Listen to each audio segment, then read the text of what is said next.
باقی رہتا ہے، جو قبر پر آتا ہے اس کو وہ دیکھتے ہیں، سنتے ہیں، اس کی بات اسے پہچانتے ہیں، بلکہ روح کا دیکھنا دنیا کے برخلاف ہے۔ دنیا میں تو جو قریب ہوتا ہے وہی نظر آتا ہے، لیکن مرنے کے بعد روح کے لیے جو ہے وہ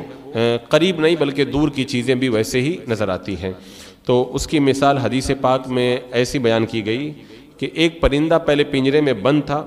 اب آزاد ہو گیا۔ تو اسی طرح روح پہلے بدن میں بند تھی، اب اس کے بعد میں آزاد ہو گئی، تو اب وہ روح جو ہے وہ اس کی طاقت اور بھی زیادہ بڑھ جاتی ہے۔ اور حدیث پاک میں فرمایا گیا کہ جب اذا مات المؤمن یخلی سربہ یسرہ حیث شاء، جب مومن مر جاتا ہے تو اس کی راہ کھول دی جاتی ہے جہاں چاہے جائے وہ۔ اور کافروں کی روحیں جو خبیث روحیں ہیں، کچھ کی روحیں ان کے مرگٹ پہ شمشان پہ رہتی ہیں، اور کچھ کی روحیں جو ہے وہ اگر دفن کیا جائے تو قبر پر رہتی ہیں، اور کچھ کی روحیں چائے برہوت، یہ یمن میں ایک نالہ ہے، اس نالے میں ان کی روحیں رہتی ہیں، اور کچھ کی روحیں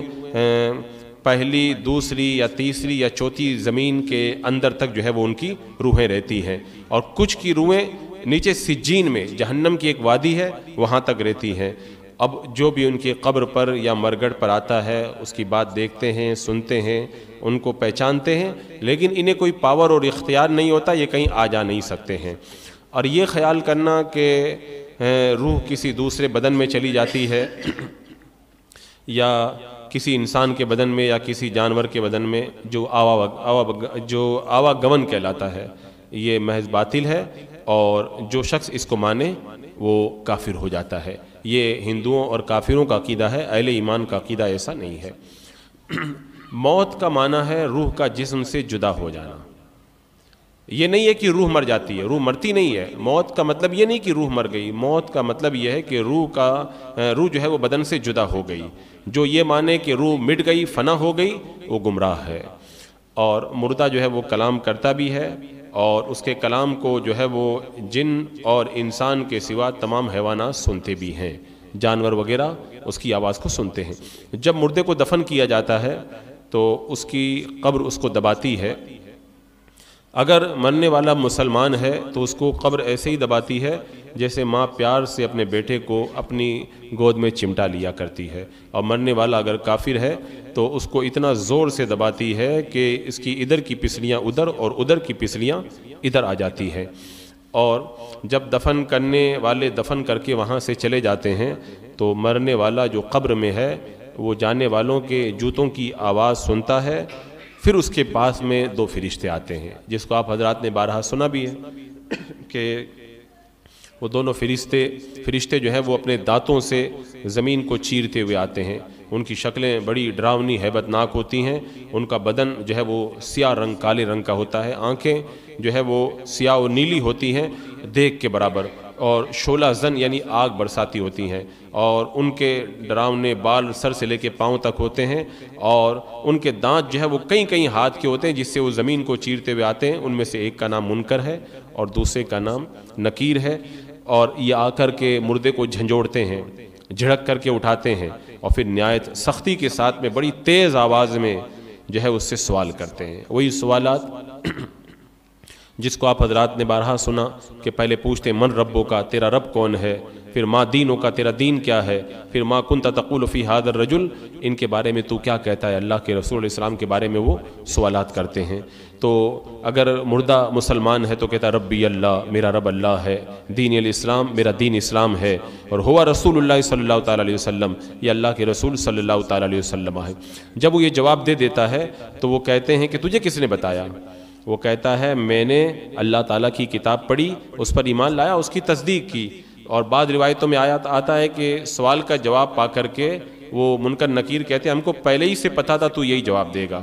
اب اس کے بعد میں آسمان سے ایک ندا آتی ہے کہ میرے بندے نے صحیح کہا، اس کے لیے جنت کا بچھونا بچھاؤ، جنت کا اسے لباس پہناؤ، اس کے لیے جنت کی طرف ایک دروازہ کھول دو کہ جنت کی ہوا اور خوشبو اس کے پاس میں آتی رہے، تو جہاں تک نگاہ جاتی ہے وہاں تک اس کی قبر کو کشادہ کر دیا جاتا ہے، اور اس سے کہا جاتا ہے تو ایسے سو جا جیسے دولہا سوتا ہے۔ یہ خاص بندوں کے لیے ہے، اور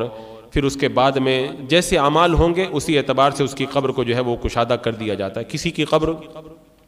70 ہاتھ جو ہے وہ لمبی چوڑی کر دی جاتی ہے، اور کچھ لوگ وہ ہیں کہ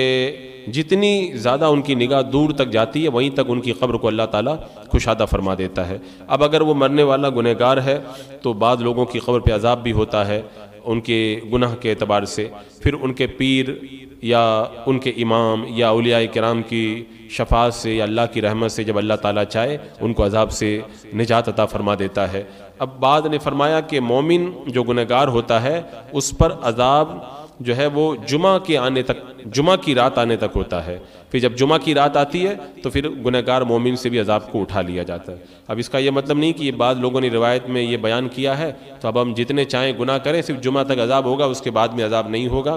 عذاب کے بارے میں اتنی زیادہ جو ہیں وہ حدیثیں اور آیتیں موجود ہیں کہ بندہ ان کو سنے تو لرز جائے، اب کتنا سخت عذاب ہوگا اس کا اندازہ نہیں لگا سکتا۔ اور حدیث پاک سے یہ ثابت ہے کہ جو مسلمان جمعہ کی رات میں یا جمعہ کے دن میں یا رمضان المبارک کے کسی بھی دن یا رات میں مرے گا تو منکر نکیر کے سوالات اور عذاب سے وہ محفوظ رہے گا۔ اور یہ بھی ارشاد ہوا کہ جنت کی کھڑکی جو اس کے لیے کھولی جاتی ہے تو پہلے ڈائریکٹ جنت کی کھڑکی نہیں کھولی جاتی جنتی مسلمان کے لیے، بلکہ جو ہے وہ اس کے لیے پہلے جہنم کی کھڑکی کھولی جاتی ہے، تو جس سے جہنم کی لپٹ،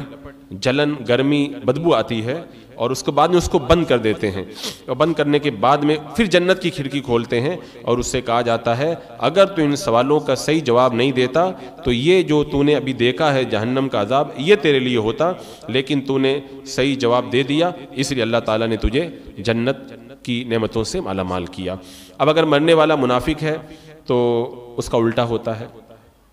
پہلے جنت کی کھڑکی کھول کر کے اس کی خوشبو، ٹھنڈک، نعمتوں کی جھلک دکھاتے ہیں، پھر بند کر دیتے ہیں، پھر جہنم کی کھڑکی کھولتے ہیں تاکہ اس کو جو ہے تکلیف اور زیادہ ہو کہ میں اگر ایمان لاتا تو کتنی نعمتیں مجھے ملتی اور میں اتنے عذاب کے اندر گرفتار ہوا۔ تو یہ جو سوالات ہیں اگر کسی کافر یا منافق سے جواب یہ مانگے جائیں گے تو وہ کیا کہے گا؟ اس سے پوچھا جائے گا من ربو کا، کہے گا ہا ہا لا ادری، دوسرا سوال ہوگا تب بھی کہے گا ہا ہا لا ادری، افسوس مجھے تو معلوم نہیں ہے، اور پھر آخری سوال کے بارے میں کہے گا کہ کنت اسمع الناس یقولون شیئا فاقول، میں لوگوں کو کہتے سنتا تھا تو میں بھی ویسے ہی کہہ دیتا تھا۔ اب اس کے بعد ہمیں آسمان سے پکارنے والا پکارے گا کہ یہ جھوٹا ہے، اس کے لیے آگ کا بچھونا بچھاؤ، آگ کا لباس پہناؤ، جہنم کے لیے جہنم کی طرف اس کا ایک دروازہ کھول دو، پھر جہنم کی گرمی اور لپٹ اس کو پہنچے گی، اور اس کو عذاب دینے کے لیے 2 فرشتے مقرر کر دیے جائیں گے جو اندھے ہوں گے اور بہرے ہوں گے۔ ان کو کچھ دکھائی نہیں دے گا، کچھ سنائی نہیں دے گا، کیونکہ اگر دکھائی دے اور سنائی دے تو اس پر رحم اور ترس آ جائے، تو اندھے اور بہرے ہوں گے، اور ان کے ساتھ میں لوہے کے گرز ہوں گے، ہتھوڑے بڑے بڑے، وہ ماریں گے، ایک ہتھوڑا پڑے گا تو بالکل ایک دم چورا چورا ہو جائے گا، مٹی خاک بن جائے گا وہ، پھر اس ہتھوڑے سے اس کو مارتے رہیں گے اور برابر اس کو اسی طرح عذاب دیا جاتا رہے گا، اور جیسے اس کے اعمال ہوں گے اسی اعمال کے اعتبار سے جو اس کے برے اعمال بری شکل میں کتا یا بھیڑیا بن کر کے اسے آئیں گے اور اسے تکلیف پہنچائیں گے، اور اگر نیک بندہ ہے تو اس کے اچھے اعمال اچھی اچھی شکلوں میں آئیں گے اور اچھی شکل میں آ کر کے اسے راحت پہنچائیں گے۔ تو ہم دنیا میں قرآن کی تلاوت کریں، تسبیح پڑھیں، نماز پڑھیں، یہ ساری ہماری جو عبادتیں اللہ تعالیٰ ان کا اجر تو دے گا ہی، قبر کے اندر جب ہمیں تنہائی اور وحشت محسوس ہوگی تو ہماری یہی جو تسبیحات اور یہ ہمارا ذکر جو یہ نیک اعمال ہیں یہی بہترین، خوبصورت اور روشن شکل میں آ کر کے قبر میں ہمارا دل بہلائیں گے اور قبر کے اندر ہمیں راحت پہنچائیں گے۔ عذاب قبر یہ حق ہے، اسی طرح قبر میں جو انعام ہوگا یہ بھی حق ہے، اور یہ عذاب اور جو قبر میں انعام ہوتا ہے یہ جسم اور روح دونوں کے لیے ہوگا۔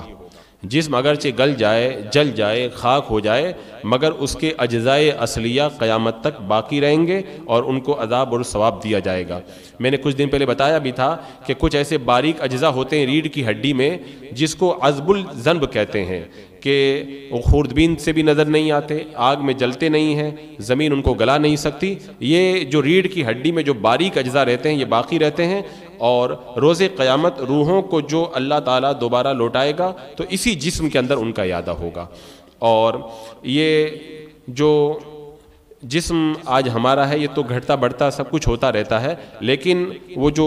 اصلی اجزاء ہیں وہ باقی رہتے ہیں، اللہ تعالیٰ ان کو جمع کرے گا اور اجزائے اصلیہ پر جو ہے وہ ان کو دوبارہ ترکیب دے گا، اور پھر دوبارہ انسان کو قیامت کے میدان کے اندر اٹھایا جائے گا۔ جو اس کا انکار کرے وہ گمراہ ہے۔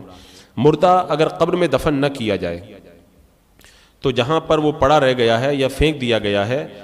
تو وہیں پر اس سے سوال و جواب ہوں گے اور وہیں پر ثواب و عذاب ہوگا. یہاں تک کہ اگر کسی انسان کو معاذ اللہ شیر نے کھا لیا تو شیر کے پیٹ میں ہی اس سے سوال و جواب ہوگا اور وہیں پر اسے عذاب و ثواب دیا جائے گا. یہ ایسا نہیں ہے کہ اس سے بچ گیا وہ.